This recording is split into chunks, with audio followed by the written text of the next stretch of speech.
São João da Cruz, doutor da Igreja. Obras completas. Nós estamos aqui na subida do Monte Carmelo. A tradução é das Carmelitas Descalças do Convento de Santa Teresa, editora Vozes, canal Le Conde. Caros ouvintes, caso gostem do que será lido, já sabem. Por favor, adquiram o livro. E caso gostem do meu trabalho, devam e queiram auxiliá-lo, se é possível via Pix, PayPal, Apoia-se, Vaquinha. Os links estão no descritivo. Também a lista de desejos da Amazon, através da qual você poderá nos comprar um livro, ou ainda a possibilidade de tornar-se membro aqui do canal. Tornando-se membro, você fará uma assinatura mensal que pode ser cancelada a qualquer momento, a começar por R$ 1,99 ao mês.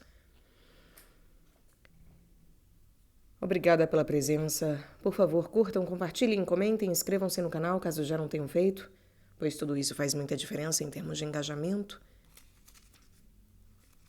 E eu desejo a todos uma boa escuta. Estamos no livro 2,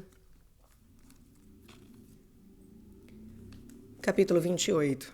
Das palavras interiores que podem sobrenaturalmente apresentar-se ao espírito. De quantos gêneros são? O discreto leitor deverá sempre lembrar-se do fim que me propus neste livro, encaminhar a alma através de todas as apreensões naturais e sobrenaturais, sem perigo de ilusão nem embaraço, na pureza da fé, até chegar à divina união com Deus. Só assim compreenderá como. Embora não me tenha estendido sobre o assunto tão longamente como porventura requer a sua compreensão, nem tenha descido a todas as minúcias na exposição da doutrina, todavia, não fui demasiado breve.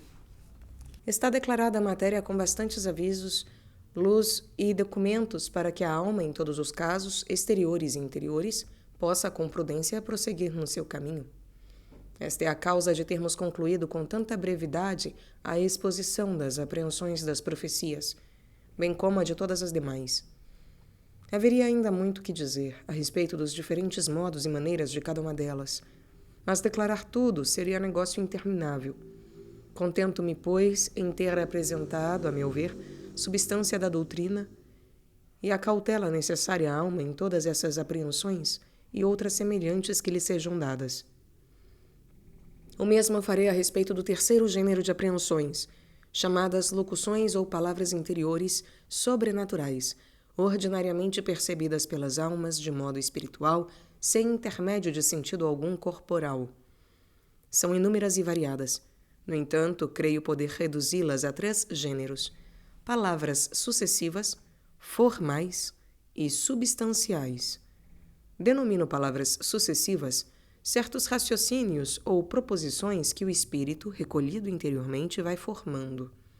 Dou o nome de formais às palavras distintas e precisas recebidas pelo espírito, não de si mesmo, mas como de terceira pessoa, estando ou não recolhido. Enfim, chamo palavras substanciais as que também formalmente se imprimem no espírito, umas vezes estando recolhido, outras não. Estas se produzem na substância da alma, operando nela o que significam. Trataremos aqui sucessivamente dessas 3 espécies de palavras interiores. Capítulo 29. Trata do primeiro gênero de palavras que algumas vezes o espírito recolhido forma em si.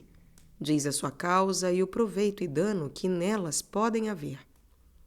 As palavras sucessivas sempre se apresentam ao espírito quando está recolhido e profundamente embebido em alguma consideração. E nesta matéria ocupado, discorre de uma ideia a outra, tirando consequências muito a propósito. Raciocina com tanta facilidade e precisão, e tais verdades até então ignoradas vai descobrindo, que não lhe parece ser trabalho seu, mas de outra pessoa a ensinar-lhe interiormente por meio daqueles raciocínios ou respostas. Há, na verdade, fortes motivos para assim pensar, pois o próprio espírito raciocina e responde a si mesmo, como se fossem 2 pessoas, e de certo modo assim é. Embora seja o espírito humano o que desenvolve pelas razões, como instrumento, muitas vezes o Espírito Santo ajuda a formar aqueles conceitos, palavras e raciocínios verdadeiros.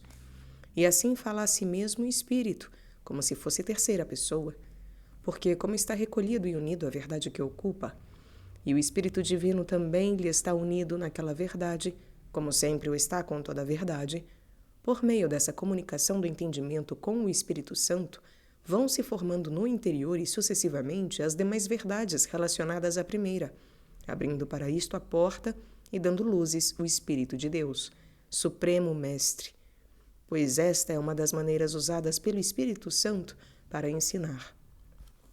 Assim, iluminado e ensinado por esse Supremo Mestre, o entendimento, ao compreender aquelas verdades, vai formando as suas concepções sobre o que lhe é comunicado da parte de Deus. Podemos dizer, portanto, a voz é de Jacó e as mãos de Esaú. A alma dificilmente poderá acreditar nisso. Está convencida de serem palavras e sentenças de terceira pessoa. Não sabe com que facilidade pode o entendimento formar para si, como de terceira pessoa, palavras sobre conceitos e verdades que lhe vêm também de terceira pessoa. De certo, em si, esta comunicação e ilustração do entendimento não oferece motivo para engano. No entanto, pode haver erro, e frequentemente o há, nas palavras e conclusões formadas pelo entendimento sobre aquilo. Esta luz do alto é às vezes tão espiritual e sutil que o entendimento não alcança informar-se bem dela. E, em consequência, suas deduções são muitas vezes falsas, outras verossímeis ou ainda defeituosas. Embora no começo siga a verdade, logo depois põe a sua habilidade própria ou a grosseria das suas mesquinhas concepções. Daí vem a facilidade de variar conforme a sua capacidade, e em tudo isso fala o espírito a si mesmo, como se falasse uma terceira pessoa. Conheci alguém muito habituado a formar essas locuções sucessivas, e entre muitas verdadeiras e substanciais sobre o Santíssimo Sacramento da Eucaristia, formava algumas bastante heréticas. Admira-me muito o que se passa em nossos tempos, isto é, qualquer alma por aí com 4 maravédias de consideração, quando sente, em um pouco de recolhimento, algumas locuções dessas, logo as batiza como vindas de Deus. E convencida de assim ser, afirma: disse-me Deus e respondeu-me Deus. E não é assim. Na maior parte das vezes, é a própria alma falando a si mesma. Além disso, a estima e o desejo de tais favores fazem essas pessoas responderem a si mesmas, imaginando ser Deus que lhes fala ou responde. Se nisto não põe muito freio, se quem as dirige não as forma na negação desses discursos interiores, virão a cair em grandes desatinos. Costumam tirar daí muito mais loquacidade e impureza espiritual do que humildade e mortificação interior. Creem ter sido grande coisa e que lhes falou Deus. E haverá sido pouco mais que nada, ou menos que nada. Tudo o que não produz humildade, caridade, mortificação, santa simplicidade e silêncio, etc., o que pode ser? Tudo o que não produz humildade e caridade, mortificação, santa simplicidade e silêncio, etc., que pode ser? Logo, todas essas locuções podem estorvar grandemente o caminho para a divina união, porque apartam a alma que se lhes apega do abismo da fé, onde o entendimento deve permanecer obscuro, e na obscuridade guiar-se pelo amor e pela fé, e não por muitos raciocínios. Podereis aqui fazer-me uma pergunta. Se é o Espírito de Deus quem revela essas verdades, não podem ser prejudiciais. Por que então o entendimento há de privar-se delas? E respondo: o Espírito Santo esclarece o intelecto recolhido, e na proporção de seu recolhimento. Ora, essa potência não pode achar melhor recolhimento do que na fé.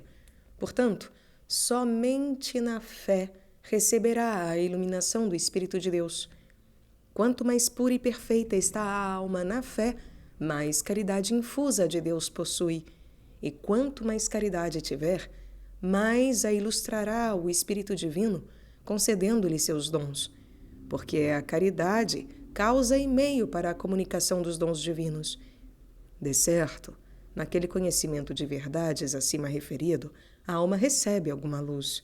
No entanto, entre esta e a que recebe na obscuridade da fé, há tão grande diferença quanto a qualidade como entre o ouro preciosíssimo e o mais vil metal. E quanto à quantidade, tão grande desproporção como excede o mar a uma gota de água. Porque a luz do conhecimento particular comunica a sabedoria de 1, 2 ou 3 verdades, etc., e a luz da fé comunica à alma toda a sabedoria de Deus em geral, isto é, o próprio Filho de Deus que se comunica à alma na pura fé. Se me disser de ser tudo bom, e uma luz não impedir a outra, responderei que impede, muito, se a alma faz caso dela, pois ocupa-se em coisas distintas e de pouco valor que bastam para impedir a comunicação do abismo da fé. Neste abismo, sobrenatural e secretamente, se compraz Deus em instruir a alma, elevando-a em graças e virtudes, sem saber como. Dessas comunicações sucessivas não tira a alma proveito ocupando dia e propósito nelas. Antes, as afastaria de si, conforme diz a sabedoria, a alma no livro dos Cantares. Aparta de mim teus olhos, porque são os que me fazem voar. Isto é, voar para longe de ti, a uma altura que não podes atingir. Portanto, com simplicidade e pureza, aplique a vontade unicamente ao amor de Deus, sem concentrar o entendimento no que sobrenaturalmente recebe, pois é por amor que aqueles bens lhe vão sendo comunicados, e assim deles participará com muito maior abundância. Ao contrário, se nessas comunicações passivas e sobrenaturais o entendimento ou outra potência se intrometer com sua atividade própria, não chegará em seu modo canhestro a tão altas mercês. Por força, modificá-las-á a seu modo e, consequentemente, introduzirá muitas alterações.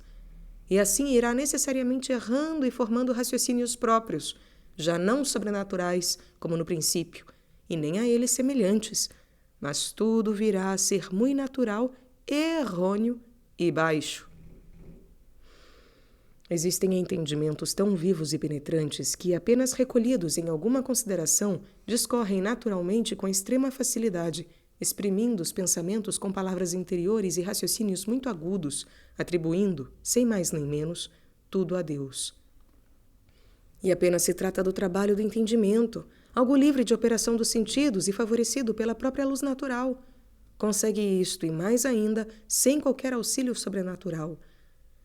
Isto é muito comum.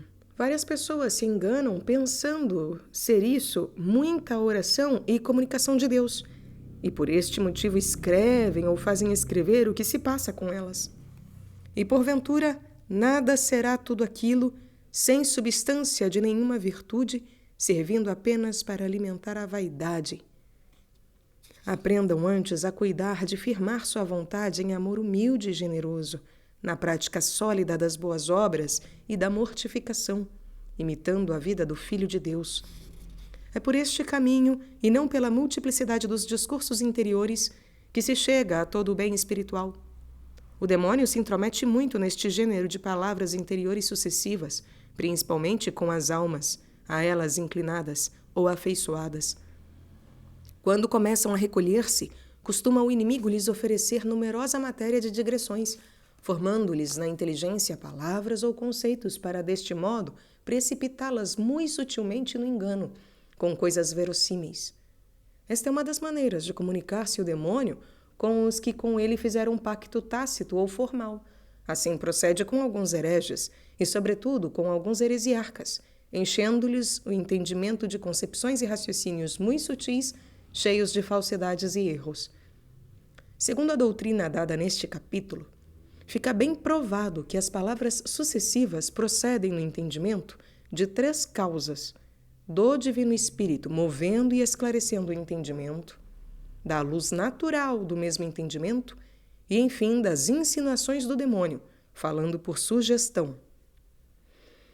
Dizer agora por que sinais se reconhecerá a origem dessas palavras, quando procedem de uma causa ou de outra, e dar provas certas, seria bastante difícil. Podemos, entretanto, assinalar alguns indícios gerais, e são os seguintes. Quando nas palavras e nos conceitos a alma simultaneamente vai amando e sentindo amor com humildade e reverência para com Deus, é sinal da presença do Espírito Santo, pois suas mercês se revestem sempre deste caráter. Quando procedem da vivacidade e luz do entendimento, está somente este agindo, sem aquele efeito dos atos de virtudes, embora o conhecimento daquelas verdades possa levar a vontade a certo amor natural. Mas, terminada a meditação, fica a vontade árida, conquanto não inclinada ao mal, nem à vaidade, salvo se o demônio nisto vier tentá-la novamente. O que não acontece nas locuções nascidas do bom espírito, porque depois destas fica a vontade, ordinariamente, afeiçoada a Deus e inclinada ao bem. Todavia, pode acontecer ficar a vontade árida, embora a comunicação tenha sido de bom espírito, permitindo assim Deus para o bem da alma, como também às vezes, só fracamente sentirá estas operações e os movimentos daquelas virtudes, e contudo será bom o que teve. Por isto, algumas vezes é difícil conhecer a diferença entre umas e outras, em consequência da diversidade dos seus efeitos. Enumeramos simplesmente os sinais mais comuns, podendo ser mais ou menos abundantes. As palavras do demônio são também difíceis de entender e conhecer. Ordinariamente deixam a vontade seca para tudo quanto se relaciona com o amor divino. E o espírito, inclinado à vaidade, estima e complacência de si mesmo. Algumas vezes, porém, o demônio insinua falsa humildade e fervorosa afeição da vontade fundada no amor próprio.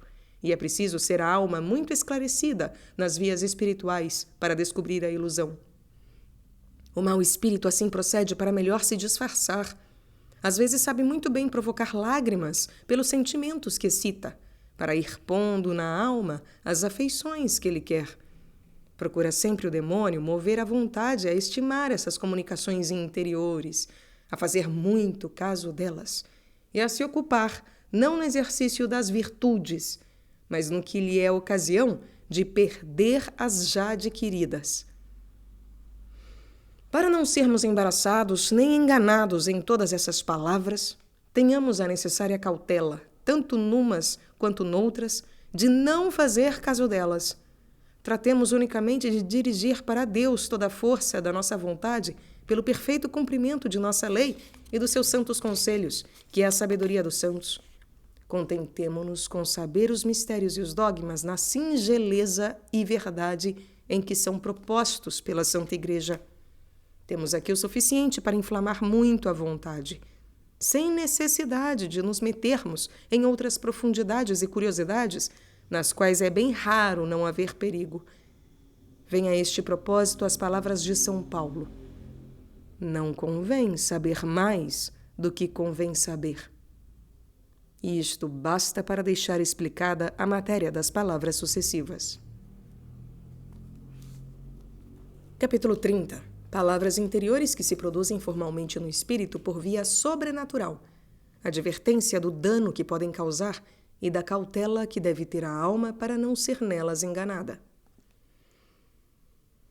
As palavras formais constituem o segundo gênero de palavras interiores. Produzem-se sobrenaturalmente no espírito, recolhido ou não, sem a intervenção de sentido nenhum. São ditas formalmente no espírito, sem nenhuma cooperação dele, por terceira pessoa. Daí o nome de palavras formais. Diferem muito das que acabamos de tratar, não só porque se formam sem trabalho algum do espírito, mas também porque, ao contrário das palavras sucessivas, que sempre se referem à verdade considerada em recolhimento, podem se manifestar ao espírito recolhido ou não, e mesmo quando está muito longe de pensar no que então lhe é dito. As palavras tratadas neste capítulo são, ora mais, ora menos, distintas e precisas. Muitas vezes consistem em simples conceitos sugeridos ao espírito sob forma de resposta ou de qualquer outro modo. Às vezes são uma só palavra, ora duas ou mais, ora se sucedem como as precedentes e transmitem à alma longa instrução. Todas recebe o espírito sem nada fazer de sua parte, como quando uma pessoa fala com outra. Assim lemos ter acontecido com Daniel, quando diz ter falado nele o anjo. Era isto de modo formal e por raciocínios sucessivos em seu espírito, instruindo-o como explicou o mesmo anjo, que viera para lhe ensinar. Quando estas palavras são apenas formais, o seu efeito não é muito forte na alma, porque se destinam geralmente a instruí-la ou dar-lhe luz sobre tal ou tal ponto. Ora, para produzir este resultado, não é mister causarem efeito mais eficaz do que o seu próprio fim. E este fim, quando as palavras são de Deus, sempre é realizado na alma, dispondo-a com clareza e determinação para fazer o que lhe é ensinado ou prescrito. No entanto, essas palavras nem sempre tiram a repugnância ou dificuldade da alma para executar essas ordens. Antes, algumas vezes lhe aumentam, por permissão de Deus, para maior ensino, humildade e bem da alma. Essa repugnância se acentua quando o Senhor lhe manda coisas de importância nas quais pode haver alguma honra e preeminência para si mesma. Quando são coisas baixas e humildes, sente ela mais facilidade e prontidão para executá-las. Assim, no Êxodo, Moisés, ao receber de Deus a ordem de se dirigir ao faraó para livrar o povo de Israel, sentiu tal repugnância em obedecer que o Senhor se viu constrangido a mandá-lo 3 vezes, dando-lhe evidentes sinais da sua vontade. E tudo isso não satisfez a Moisés, até Deus decidir dar-lhe a Arão por companheiro, com o qual partilhasse a honra do empreendimento. Acontece o contrário quando as palavras e as comunicações vêm do demônio. Infunde ele prontidão e facilidade para as coisas elevadas e desgosto para as humildes. Certamente Deus sente tanto ver as almas inclinadas às dignidades e grandezas que, mesmo lhes ordenando aceitar as honras e lhe as conferindo, não quer as aceitem prontamente, nem tenham vontade de mandar. As palavras formais diferem das sucessivas nesse efeito de prontidão e facilidade que Deus costuma pôr na alma. De fato, aquelas movem muito mais o espírito do que estas, porque são mais formais, tomando nelas menos parte o entendimento. Todavia, pode suceder algumas vezes as palavras sucessivas produzirem mais efeito na alma por causa da íntima comunicação entre o Espírito de Deus e o espírito do homem. O modo, porém, é muito diferente. Quanto às palavras formais, a alma não duvida se é ela que as profere. Está bem convencida do contrário, sobretudo quando não estava pensando no que lhe foi dito. E se o estava, sente com clareza e evidência que as palavras lhe vêm de outra parte. A alma deve fazer tão pouco caso das palavras formais como das sucessivas, pois além de ocupar o espírito no que não é meio próximo e legítimo para a união com Deus, como é a fé, poderia ser muito facilmente enganada pelo demônio. Às vezes, dificilmente se poderá distinguir quais as palavras ditas pelo espírito bom e quais as provenientes do mal.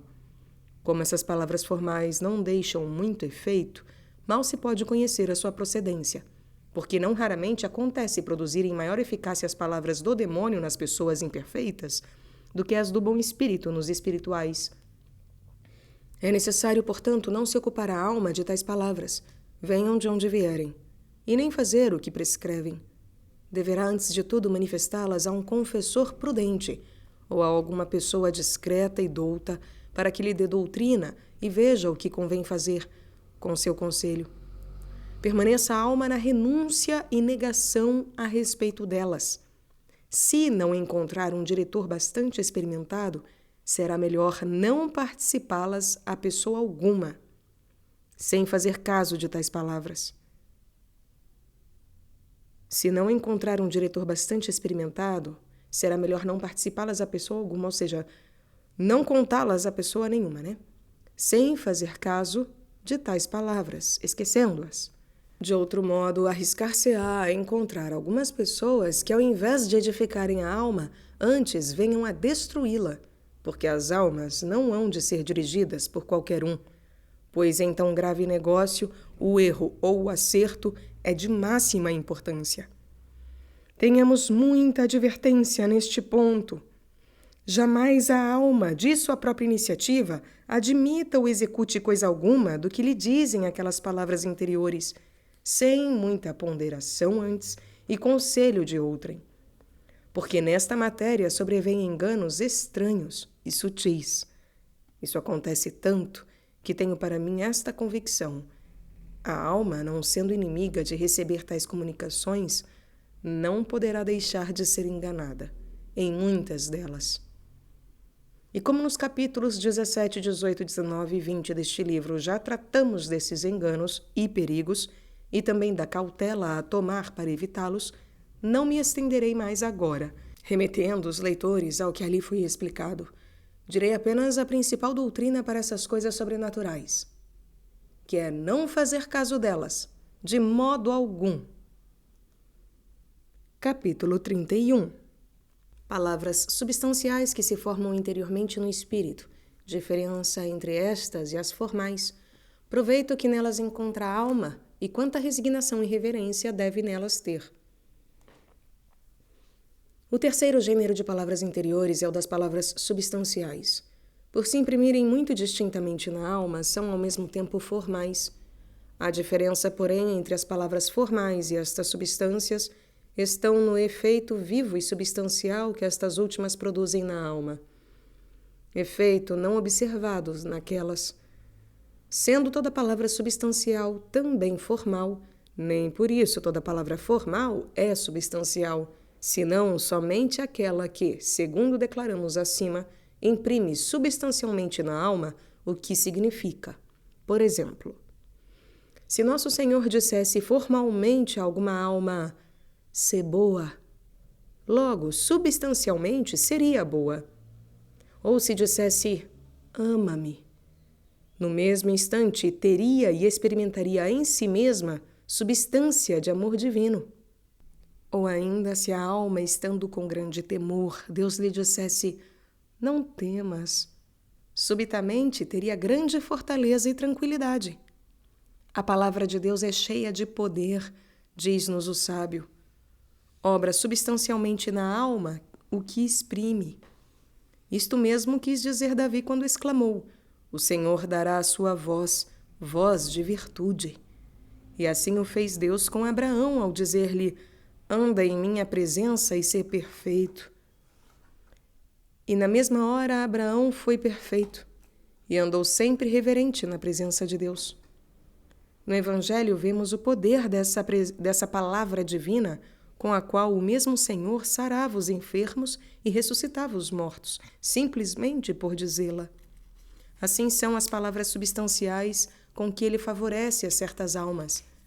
São de tão grande valor e importância que lhes comunicam vida, virtude e dons incomparáveis, porque uma só palavra dessas faz mais bem à alma do que tudo quanto haja feito em toda a sua vida. Acerca de tais palavras, a alma nada tem a fazer, nem querer, nem não querer. Não deve rejeitar, nem deve temer. Não tem de executar o que dizem essas palavras substanciais, pois jamais Deus as diz para que a alma as ponha por obra, senão para Ele mesmo realizar nela. Nisto diferem das formais e sucessivas, porque não é necessária a vontade da alma para Deus agir, nem a falta de cooperação é obstáculo para a ação divina. Portanto, permaneça humilde e resignada a respeito delas. Não tem que rejeitar, pois o seu efeito fica impresso na alma, penetrando-a plenamente daquele bem recebido de modo passivo. Não deve temer engano algum, porque nem o entendimento nem o demônio podem intrometer-se aí. O inimigo não pode causar passivamente aquela operação substancial na alma, de modo a imprimir o efeito e hábito da sua palavra, a não ser a mesma alma estando entregue a ele por pacto voluntário. Então, dominando-a como Senhor, imprime nela os seus efeitos, mas de malícia, e não de bem. Como essa alma se une a ele por iniquidade voluntária, pode assim facilmente o demônio nela imprimir os efeitos dos seus ditos e palavras em malícia. A experiência nos demonstra que ele importuna mesmo as almas boas, por meio de poderosas e frequentes sugestões. Com muito mais força poderá consumar no mal as perversas. Todavia, efeitos semelhantes aos bons não os pode o inimigo imprimir, por não haver palavras que se possam comparar às de Deus. Todas são como puro nada diante da palavra divina, e o efeito delas é nulo em comparação com o de uma só vinda de Deus. Donde, pelo profeta Jeremias, exclama o Senhor: que comparação há entre a palha e o trigo? Não são as minhas palavras como fogo e como martelo que parte a pedra? Assim, estas palavras substanciais concorrem muito eficazmente para a união da alma com Deus, Quanto mais interiores, mais substanciais e mais proveitosas são para os que as recebem. E ditosa a alma a quem Deus as dirige. Fala, Senhor, porque o teu servo ouve. Capítulo 32. Apreensões que o entendimento recebe sobrenaturalmente por sentimentos interiores. Qual a sua causa, atitude da alma em relação a elas, para que não a estorvem no caminho da união com Deus. Vamos tratar agora do quarto e último gênero de apreensões intelectuais que, como dissemos, o entendimento pode receber por sentimentos espirituais e se manifestam muitas vezes de modo sobrenatural na alma das pessoas espirituais. Classificamo-las entre as apreensões distintas do entendimento. Estes sentimentos espirituais distintos podem ser de duas espécies. A primeira é a dos sentimentos no afeto da vontade. A segunda é a dos sentimentos na substância da alma. Uns e outros variam grandemente em suas formas. Os primeiros, quando provêm de Deus, são muito elevados. Os segundos, porém, são altíssimos e trazem à alma imenso bem e proveito. Nem ela, nem seu diretor podem saber ou entender a causa de onde procedem ou que obras mereceram tais favores. Na realidade, esses toques divinos não dependem das obras da alma, nem de suas considerações, embora essas constituam boas disposições para recebê-los. Deus gratifica a quem lhe apraz e por motivos que ele quer. Pode acontecer que uma pessoa se exercite em muitas obras e Deus não lhe conceda esses toques. A uma outra, menos exercitada em tais obras, lhos concederá o Senhor, elevadíssimos e em grande abundância.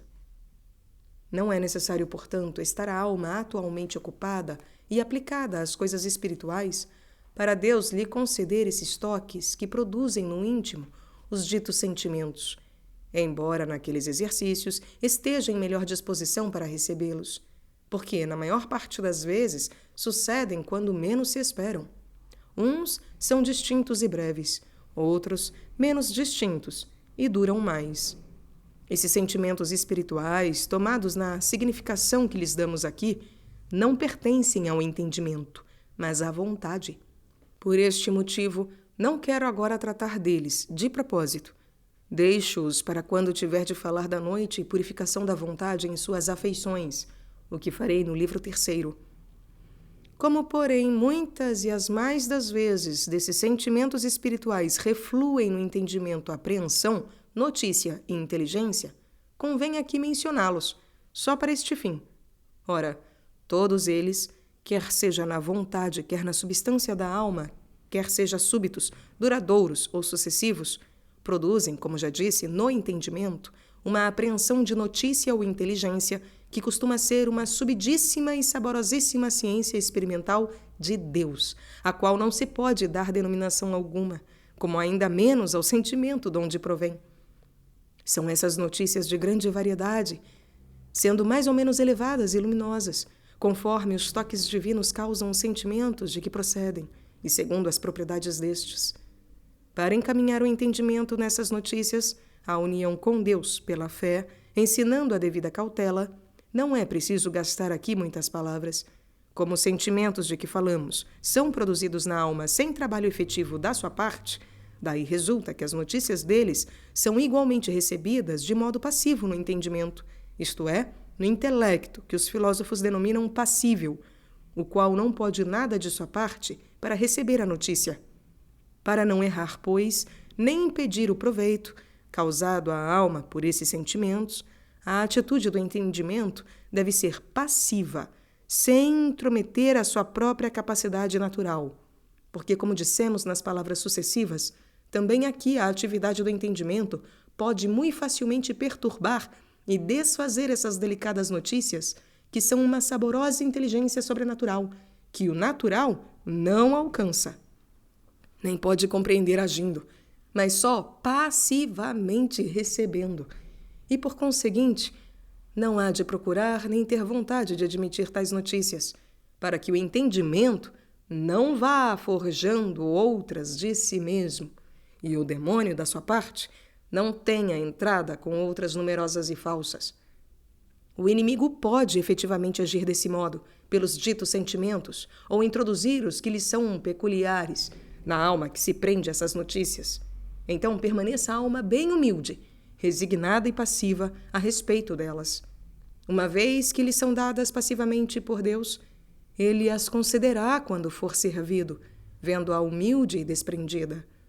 Assim, não impedirá em si o grande proveito que trazem para a união divina essas notícias ou toques de união, a qual se opera então passivamente na alma. Para qualquer coisa que suceda à alma em relação ao entendimento, encontrar-se-á doutrina e aviso nas classificações já feitas. E ainda quando algum conhecimento pareça diferente e impossível de compreender-se nas ditas divisões, nenhum há que não se possa reduzir a alguma delas, tirando daí doutrina conveniente. Fim do livro 2.